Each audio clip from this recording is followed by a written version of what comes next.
आपलं जे शेतकरी मित्र आहेत त्यांना आपलं नाव आणि इथला पत्ता सांगा.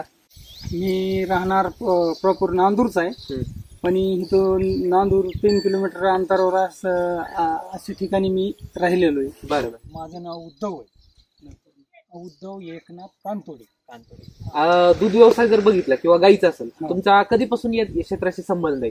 जवळजवळ 5-6 महिने झालं. 5-6 महिने. हो, 5-6 महिन्यापासून मी प्रोजेक्ट चालू आहे माझ्या गाईला. तुम्ही सांगत होते लॉकडाऊनच्या आधी तुम्ही गाई वगैरे खरेदी करायचे, काय अनुभव होता तो?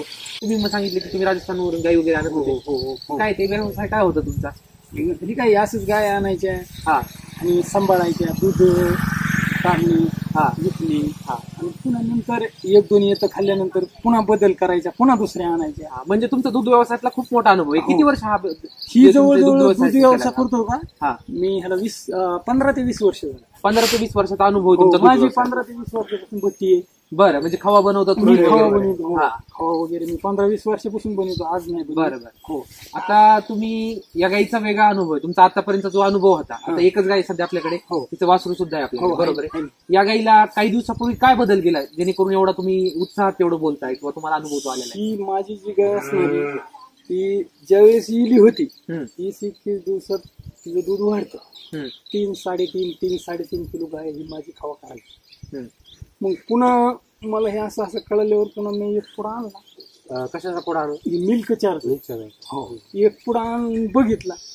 पाहुण्याने वगैरे ह्यांनी त्यांनी सांगितल्यामुळे अनुभव बघावं म्हणून एक आणला. चालला, मला तर जर थोडं बरं वाटलं. माहिती कुठून भेटली तुम्हाला? कोणत्या पाहुण्याकडून? हे बार्शी साईडकडे आपले पाहुणे काय करतात? ते डॉक्टर आहेत, स्वतः डॉक्टर आहेत, वेटरनरी डॉक्टर आहेत बार्शीला, त्यांचं काम करतात. त्यांच्याकडून तुम्हाला मिल्क चार्जरची माहिती मिळाली. मग ते म्हणले एक वेळेस एक पुडा तू उचारून बघ. त्याच्यानंतर म्हणले तुला पुन्हा खात्री पटन. बरं. मग मी एक चारल्यानंतर मला जरा बरं वाटलं. सुरुवातीचा पुडा तुम्ही बार्शीहून आणला? हो. म्हणजे तुम्ही इथं राहता बीड जिल्ह्याच्या बाउंड्रीला, धाराशिव आणि बीड जिल्ह्याच्या बाउंड्रीला. इथून मध्ये धाराशिव जिल्हा आणि तिथून सोलापूर जिल्ह्यातून तो पुडा आणला तुम्ही अनुभवासाठी. एक आणल्यानंतर काय बदल झाला? मग त्याच्यातून पुन्हा मला व्यवस्थित बदल वाटला. मग गाय बी व्यवस्थित संडास हे पातळ नाही, काही नाही, तिथं धारण करायची नाही, शेण घट्ट हे ते. मग म्हणलं चांगलं आहे. आणि दूध बी पुन्हा 1/2 किलो मला खावा वाढवून वाटायला लागलं. बरं. मग पुन्हा 2 हप्ते मी एकच पुडा चालला. बरं. पण पुन्हा 2 हप्त्याच्या नंतर मेडिकलवाल्याने सांगितलं मला की तुम्ही डायरेक्ट काय करा, म्हणजे 5 दिवसालाच पुडा चालला. मग 5 दिवसाला मी जवळजवळ 1.5 महिना हिला पुढे चालली. डायरेक्ट माझी 3.5 वरली गाय 5.5 किलो पर्यंत खवा. पहिला किती देत होते? 3-3.5 किलो. 3.5 ते 3.5, 5 ते 5.5 किलो पर्यंत गेला. बरोबर. किती वाढ झाली? तर जवळजवळ हिची 2-1 किलो पर्यंत वाढ झाली. बरोबर. तुमचा जो 15 ते 20 वर्षाचा अनुभव खव्यामध्ये, जे तेवढं तुमचं या गाईचं दूध निघत होतं, त्यापासून किती खवा बनत होता? कोणत्या या गाईचं दूध निघत होतं पहिले मिल्क चार्जर वापर झाली? 3-3.5 किलो. 3-3.5 किलो. मिल्क चार्जर वापरल्यानंतर शेवटी जी क्वांटिटी आली ती किती होती? ती 5च्या पुढे गेली. 5 किलो. म्हणजे 1.5 किलोच्या पुढे तुमचा खवा, 1.5 ते 1.5-2 किलो पुढे खवा वाढला तेवढ्याच दुधामध्ये. तेवढेच. प्लस अजून फायदे काय झाले तुमच्या? सुरुवातीला शेण घट्ट झालं आणि तिला जी 3-4 महिन्याच्या कालावधीमध्ये 8 दिवसाला 15 दिवसाला डॉक्टर बोलवायचा, सलाईन द्यायचं, फलानं करायचं, विस्तार करायचं, ही तिचं काहीच राहिलं नाही पुन्हा. बरोबर.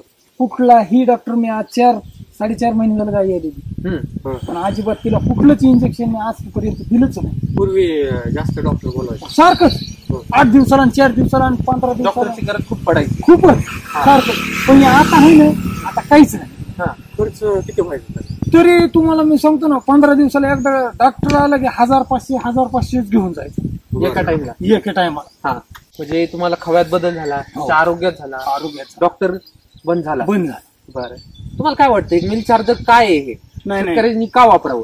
की आपले गाय कुठलीही असू द्या, 4-5 लिटरची, 5 लिटरची जरी आपल्यापाशी गाय असली तर आपण कमीत कमी एक पुडा वापरून बघितला की माणसाच्या ध्यानात येतंय, लगेच कळतंय. 5 दिवसाला एक पुडा नाही. सुरुवातीला काय करायचं, 1-2 पुढे 8-8 दिवस चालायचे, पुन्हा त्याची प्रमाण वाढीत चालायचं. एकखट्या डायरेक्टली वाढवायचंच नाही, एकखट्या नाही वाढवायचं. आणि पुन्हा तुम्ही वाढवीत चालला मग तुम्हाला तुमच्या डोक्यातलं की बसत उजाड पडतो की चांगलंच आहे. मिल्क चार्जर जे बरोबर आहे. ते शेतकऱ्यासाठी का फायदेशीर ठरतं आणि त्यांनी हेच का वापरलं पाहिजे? मार्केटमध्ये आज जर बघितलं आपण हजारो प्रोडक्ट आहेत डेअरीसाठी, जनावरांसाठी. अहो ते कसं आहे, ती म्हणजे कोणचे केमिकल आहे सगळं. आणि हे जे असणार आहे ते झाडपाल्याचं औषध आहे. ओरिजिनल म्हणजे जडीबुटी आयुर्वेदिक जडीबुटी. आणि हे जे आहे हे पातळ हे जे प्रोजेक्ट आहेत ह्यांचे पाण्यावानी, त्याचं काही खरं नाही. माझा तर विश्वासच नाही त्याच्यावर. केमिकलवर आपला विश्वासच नाही. बरं, तुम्ही एक अनुभव सांगत होते, तुम्ही तुमचा काहीतरी भातचा आहे वाटतं, त्यांना पण सजेस्ट केलं? हो, मी केलं हिंगणीला. पडेल हिंगणी नाही का? पडेल हिंगणी इथून लय झालं 8-9 किलोमीटर. बरोबर. त्यांचा काय अनुभव होता? त्यांचा अनुभव, एक गाय होती त्यांच्याकडे, 14-15 लिटर दूध द्यायची. बरं. मग मी त्याला काय म्हणलं, त्याच्याकडे 2-4 पुढे होते. म्हणजे त्यांनी ऑलरेडी घरी घेऊन ठेवले होते, पण त्यांचा विश्वास नव्हता. म्हणून वापरलंच नाही की बाबा. ती एक दिवशी आली माझ्याकडे, मला म्हणले हे असं आहे. मग ही पुढे तर माझ्याकडे लय मोठी. मी म्हणलं तुम्ही तुमच्या गायला एक चारून बघा ना. मग त्यांनी बघितलं, चारून बघितलं. मग चारून बघितलं, त्यांना चांगलं वाटलं. मग असं करीत करीत त्यांच्याजवळ 2-4 बी होते, तेवढे बी चारले. 2-4 पुढे चारून टाकले त्या गाई. हो. मग 15 लिटर होते गाय, 27-28. काय बोलता? हो. 15 लिटरची गाय 27-28 लिटर.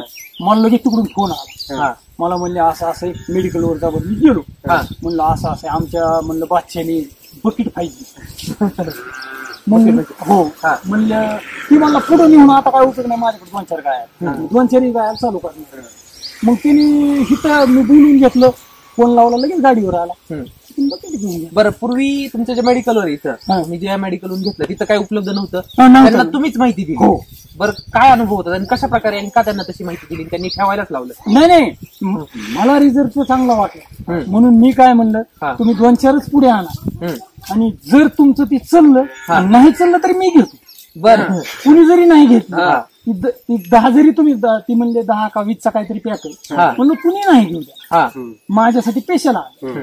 तेवढं गरजेचं आहे. तेवढं गरजेचं. म्हणजे स्वतःच्या ताकदीवर सांगितलं त्यांना आणायला, उपलब्ध करायला.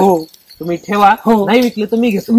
एवढा आत्मविश्वास कुठून येतो? कारण कसं झालं, सुरुवातीला आपल्याला आपण चारल्यामुळं, आपण चारलं स्वतः, त्याच्यामुळे आपल्याला विश्वास बसला ना. आणि आपल्या गायला पुन्हा वाटलं, आपल्याला डॉक्टरला सारखं इंजेक्शन गोळी करावं लागते, ती करावं लागते, ती करावं लागते, ती काहीच गरज नाही. मग याची किंमत तर काय 330 रुपये. इकडे एकदा डॉक्टरला तर 1000 खातो. बरोबर. हात डॉक्टर 1000 खातो. हो. 5 दिवसाला तुम्हाला 330 रुपये. मग फक्त 1 किलोचं पॅकेट वापरलं तर 1 किलोचं वापरलं असं. मग त्याच्यात त्यांचं जर मोठं घेतलं त्याच्यात अजून 10-5 रुपये फायदा होतो.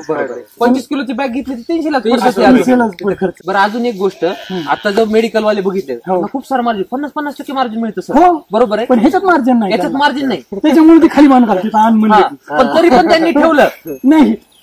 हे मेडिकल वाले आहेत का, हे आमच्यावाले नाही, त्यांना आम्ही जास्त पुष्टी दिली ना. तुम्ही ठेवून बघा, तुमच्याकडं लोक बघा, तुम्हाला गिराईक किती येईल. मग त्यांनी आमचं हे केलं, मान्य केलं. मग ते काय झालं, ती बी महागाला ती घाबरली होती. ती म्हणले ती भेटतच नाही, येत नाही. मी म्हणलं भेटन आता 4-2 दिवस महागामोरी होतच असं. म्हणजे थोडी बेजारी झाली ना, पण ती काय आम्ही 4 आणून ठेवले होते घरी, आम्हाला माहिती होतं कमी पडू नाही, महाग नाही सरकार. मी सांगितलंच होतं त्यांना. ती म्हणले मी 10-15 आणते, पण जर कुणी नाही नेलं तर म्हणलं मला एकट्याला. बरं, हे जे प्रोडक्ट जर बघितलं तर बघताना कसं वाटतं असतं? ते आवडलंय बेकार. हे कुणाला विश्वास तुझ्या बसणार. काय वाटतं शेतकऱ्यांना, हे काय असेल? काय कुठला तरी पाला आणलाय चुरगळून यांनी, हे काय खरं नाही.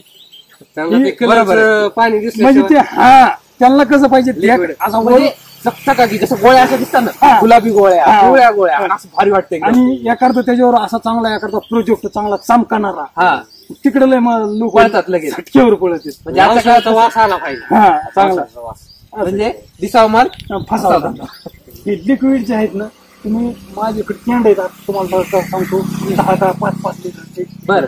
गायला ह्या पाजलेले काही सुद्धा नाही लिक्विड. कशाला आणले होते? काय नाही, हिला मला 5 सांगितले होते म्हणा. चार्जरच्या आधीचा विषय, आधीचा विषय, वाढीसाठी म्हणले असं होईल. मी 5-5 लिटरचे कॅन्ड हे ते आणून पाडलेला काही नाही मला कुठं. जर मी ते शेणाबद्दल ते सांगत होतं, शेणाचं काय? शेणाचं त्याचं माझा अंदाज आहे हा की ही जी असणार आहे हे तुमचं ही मिल्क चार्जर जे आहे ही वनस्पतीपासून तयार झालेलं आहे. बरोबर. माझा म्हणजे अंदाज हिमालयासारख्या ठिकाणच्या ते जडीबुटी जडीबुटी त्या आहे. रामसरांनी संशोधन करून वापरले, हा. त्याच्यापासून ते बनवले, त्यापासून बनवले. हा. ज्या शेतकरी मित्रांना वाटतं की हा झाडपाला आहे, हा. कुठली कुठली तरी पावडर आहे, गांजासारखं सुद्धा म्हणतात. हो बरोबर. काही म्हणतात माझ्यासारखं म्हणतात. हो. पण माझं असं म्हणणं आहे हा की ती जर आपण शेण जर बाजूला ठेवलं, बरोबर, अगर जनावराला ज्या आपण चारतो त्याचं शेण बाजूला काढलं, बाजूला जर काढलं हा आणि ती जर आपण एखाद्या समजा घासाला किंवा मिरचीला, तुम्ही कशाला वापरले?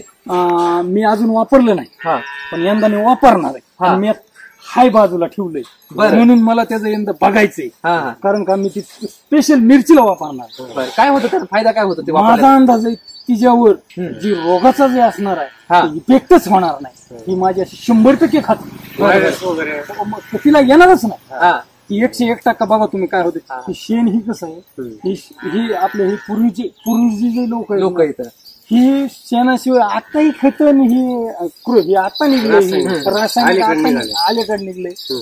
तसंच ही जे असणार आहे तर तुम्ही एक वेळेस जर ते माझा अंदाज आहे माळवेला जर वापरलं, भाजीपाल्याला वापरलंच पाहिजे.